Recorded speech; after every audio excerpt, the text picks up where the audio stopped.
halkani waa qasrigii adduunka oo idin looga talinayay muddo 400 oo sano ah, waana xaruntii iyo saldhiggii ugu weynaa ee boqortooyadii Cusmaaniyiinta. Ushanina waa ushii Nabi Muuse uu badda ku dhaftay si ay isaga iyo kooxdiisaba u badbaadaan. Cambuurkanina waa cambuurkii ay xiran jirtay gabadhii suubanaheena sallallahu calayhi wasallam ee Faadima. Kabahanina waa kabihii uu xiran jiray suubanaheena sallallahu calayhi wasallam. Daawade barnaamijkeena maanta waxaynu ku arki doonaa waxyaabo aad u cajiib ah ee fadlan haddii aad nagu cusub tahay subscribe sar channelkeena oo gaarsii asxaabtaada. Mahadsanid.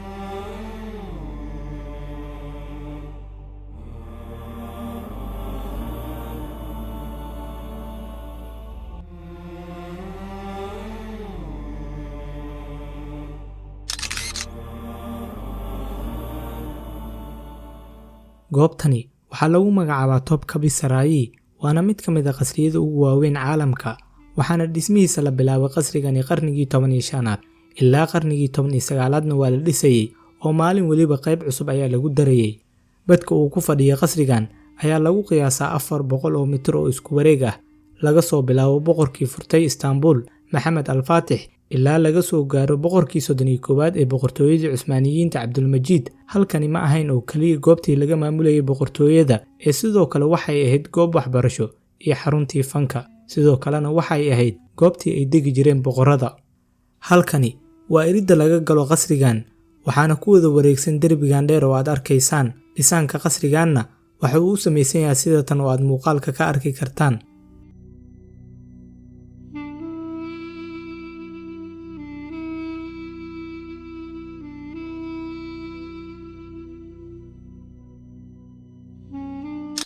Halkanina waa goobtii lagu caleemasaari jiray boqorada.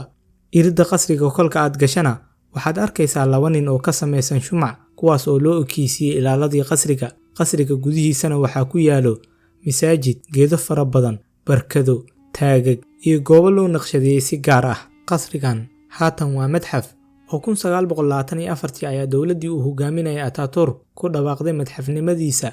Gudihiisana waxaa yaalo waxyaabo aad u fara badan oo taariikhi ah, sida dharkii ay xiran jireen boqoradii Cusmaaniyiinta, kuraastii ay ku fariisan jireen, hubkii ay isticmaali jireen xilliyada dagaalka, seefihii saxaabada iyo waxyaabo kale oo fara badan.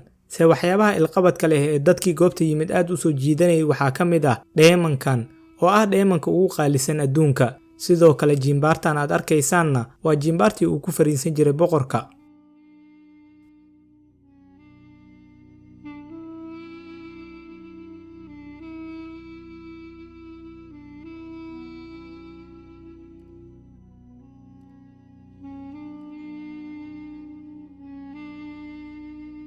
daawade qasrigan gudihiisa waxa uu ka samaysan yahay madxafyo yaryar misana kala duwan.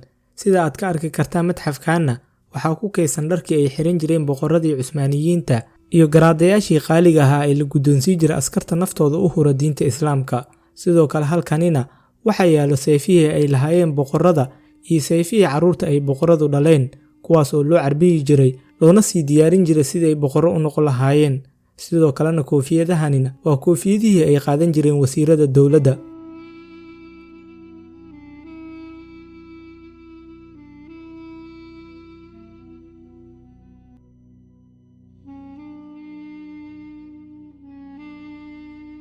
goobtanina waxaa lagu keediyey hubkii fududaa ee la isticmaali jiray xilliyadii kala duwanaa ee dowladdii Cusmaaniyiinta, oo halkani waxaad ka arki kartaan seefyo, koofi bareed, gaashaan, biskoolado iyo weliba qoryo. sidoo kale kursigani wuxuu ka samaysan yahay dahab, waxaana mid ka mid ah boqoradii dowladda Cusmaaniya haddii ahaan ugu soo diray boqorkii lagu magacaabi jiray Nadir Shah ee ka talin jiray dhulka haatan loo yaqaano Iiraan, Azerbaijan, bartamaha Aasiya ilaa waqooyiga Hindiya.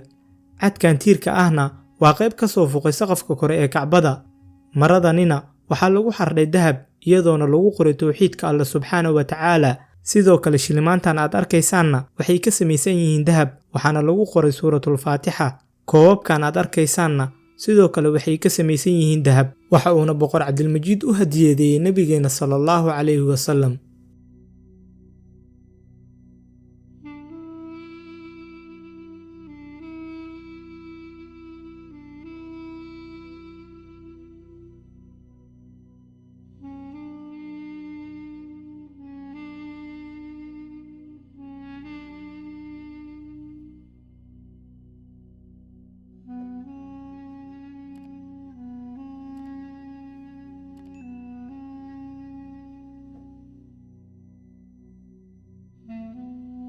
qolkanina waa qol gaar ah oo gaal iyo muslim qof alaalo qofkii dumar oo galay waxaa waajib ku ah inuu madaxiisa daboosho maadaama ay yaalaan asaro diini ah. sidoo kale sida aad muuqaalkan ka arki kartaan meeshaas geeska ah waxaa fadhiya sheekh quraan akhrinaya oo 24 saac waliba qolkani sidaas ayaa quraan loogu akhriyaa iyadoo ay isu bedelayaan mashaayikhda quraanka akhrinaysa. taariikh ahaan waxyaabaha aanu qolkani ku aragnay waxaa la sheegay in la keenay xilligii Saliimkii koowaad lagana soo qaaday madxaf ku yaala dalka Masar. qolkanina waa ka mamnuuc in la duubo, haddana sidaas oo ay tahay waynu soo duubnay si aan muuqaalkan idinku soo gaarsiino awgeed. haddaba daawade, seeftani waa seeftii Nebi Daa'uud, ushanina waa ushii Nebi Muuse ee uu ku dhuftay badda deedna uu Rabbi badbaadiyey isaga iyo asxaabtiisa. gacantan birta ahna gudaheeda waxaa ku jira lafihii Nebi Yaxye. seeftanina waxaa lagu tilmaamay inay tahay seeftii suubanaheena sallallahu calayhi wasallam. kabahanina waxaa ku qoran inay yihiin kabihii nebigeena sallallahu calayhi wasallam. sidoo kale goobtanina waxaa yaalo biro laga sameeyey raadkii nebigeena sallallahu calayhi wasallam. mirkiyo xumihi laga maydhayo mirkiyo xumihi laga maydhayo mirkiyo xumihi laga maydhayo mirkiyo xumihi laga maydhayo aadan muxiibadaadii mirkacaya mirkacaya nabi allow macaanow rasuulku macbuud dirto magacsamo macallinkii adduunkee ilaa muslimka madax uga dhigo malkadii jahliga nebigii dadkiisa ka maanacee mawluhu baryiya rabbi miciinsadee mugdi ka saaray malkadii jahliga nebigii dadkiisa ka maanacee mawluhu baryiya rabbi miciinsadee mugdi ka saaray sharci muuqda